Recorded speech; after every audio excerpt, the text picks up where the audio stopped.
मोदी हुकूमत की माशी नाकामी ने भारतीय नौजवानों को डिग्रियों के बावजूद नौकरियों से महरूम रखा हुआ है।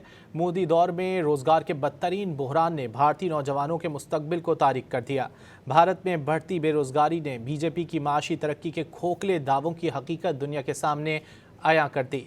आलमी जरीदे दी न्यूयॉर्क टाइम्स के मुताबिक भारत में 25 साल से कम उम्र तकरीबन 40% ग्रेजुएट्स का मुस्तकबिल रोजगार के शदीद बहरान में है।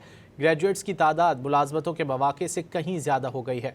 ब्लूमबर्ग न्यूज़ रिपोर्टर रोची भाटिया ने इंकशाफ किया कि भारतीय नौजवान लाखों रुपए तालीम पर खर्च करने के बावजूद बेहतर मुस्तकबिल की तलाश में दरबदर हो रहे हैं।